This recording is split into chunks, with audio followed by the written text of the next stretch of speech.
Good evening to everybody. Can you say to the person beside you, you will overflow this evening? Can you tell it with conviction to the person beside you, you will overflow this evening? We must confess it so that we will receive what we confess as we proclaim God's goodness in our heart. Tonight we will continue with our Part 2 of our teaching, generosity. But this time, we will now tackle the increasing capacity or increasing principle of God through generosity. But before we continue, I would just like to read to you from the book of Genesis, God's purpose to each and every one of us. In Genesis chapter 1, if you would join me, chapter 1, verse 27, says here, so God created man in his own image. In the image of God, he created him. Male and female, he created them. So in the image of, we are a representative of the invisible God. Now said, God, in verse 28, blessed them and said to them, this is now the purpose, be fruitful and increase in number. Fill the earth and subdue it. Rule over the fish or the sea and the birds of the air and over every living creature that moves on the ground. So, his purpose, even from the book of beginnings, he's telling us that we should be fruitful. We should increase. So he's not only telling this in the aspect of material things or the things that we have, but it's also a command that we, in our inner selves, must grow and increase. We must prosper in our character, in our inner being. Each one of us has been planted a seed from God. Each one of us has been bestowed with the image of God. Now, God, we call Him Creator. And because He is also creative. Amen? God creates. That's why He was called Creator. Now, He also bestows upon us this aspect to create, to also produce, to also nurture and to multiply what He has bestowed upon us, what He has given us. As a matter of fact, He has given us a responsibility to bear fruit. He even says in the New Testament, any branch that does not bear fruit, what will happen to those who doesn't bear fruit? They will be cut off and thrown into the fire. There was even an instance in the New Testament wherein which Christ was hungry and he saw a fig tree. When he went and get near to that tree, he saw no fruit. He even cursed that fruit and said, you will no longer bear any fruit. Anyone who does not bear fruit will have these two things that will happen to him.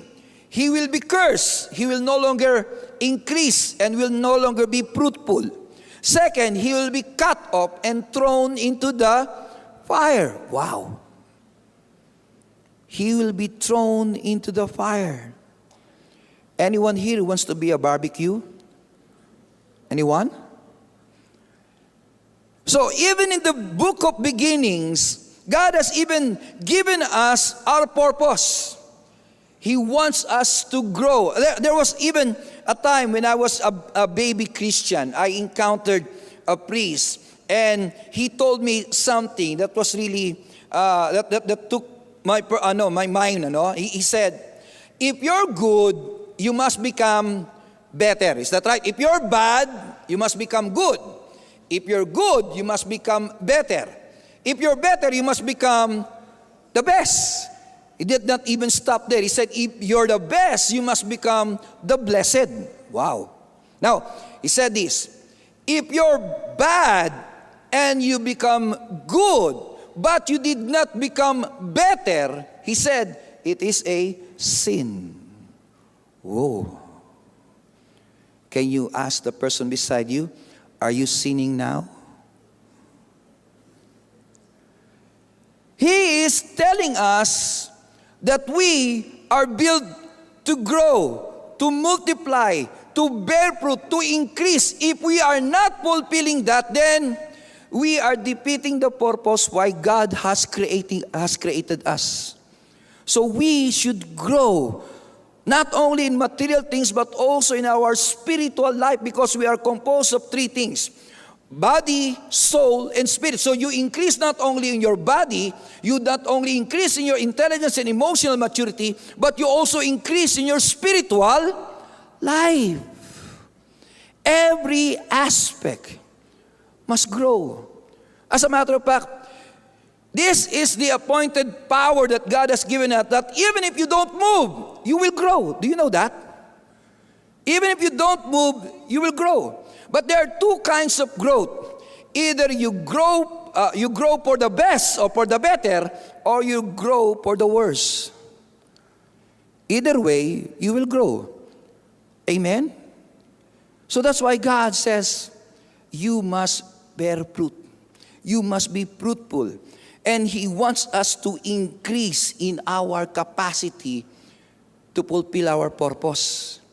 And God not only creates, God is a generous God. God is a giver. God is the one, should be the reference wherein which we should live our lives. His character must be our example, our point of reference on how to live our life. If God is generous and He calls us to be sons and daughters, then we should be generous. If He is creative and creates things, we need to be creative also. So there is what we call a responsibility given to us by this blessing that He has bestowed upon us. By being a reflector of His image, we have the responsibility to increase, to be generous, to multiply, to grow in all aspects of our lives. And the way to grow, and this is funny, no? In this world, the way to become rich is to be greedy. You keep on grabbing things for yourselves. But to God, it's the opposite way. It is in giving that you receive. It is in releasing that you become free. It is in bestowing to others goodness that you also enjoy the goodness of God. It's by giving. It's not just by grabbing things. It's just releasing. God created the whole world because He released the power of His word. He said, "Let there be light," and there was light. He did not create the whole universe by withholding. Take note, He did not create things by withholding. He created things by releasing. So He wants us to be a channel of that blessing, that power. As He released to us His blessing, we have the responsibility to release also His goodness to others. So that's why the title of our topic this evening,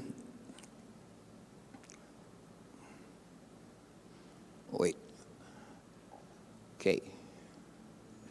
Seems like it's not working. Okay. So, can we just read it all at once? 1, 2, 3. Increasing capacity. The principle of God's increasing capacity to each and every one of us.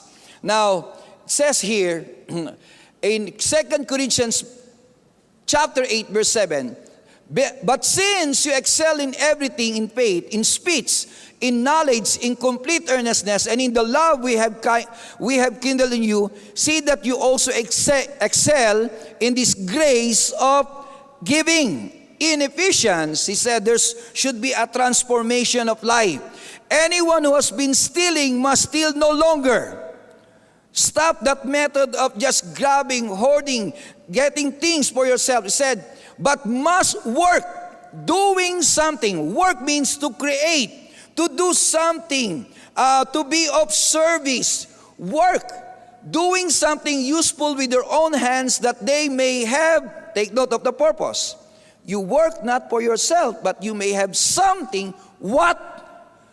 To share with those in need. So this verse clearly tells us that we are built, created, designed in the service of others, not for ourselves. If you continue to be self-centered, you keep on devaluing yourself. If you keep on looking after yourself, then you diminish your significance. The more you spend yourself for others, the more you grow richer in the sight of God. The more you invite the provision of heaven to make your life more meaningful. Amen? Tell the person beside you, release the power of God. Amen? Release it. His love, His wisdom, His care, what God has given you, you become responsible not to hoard it.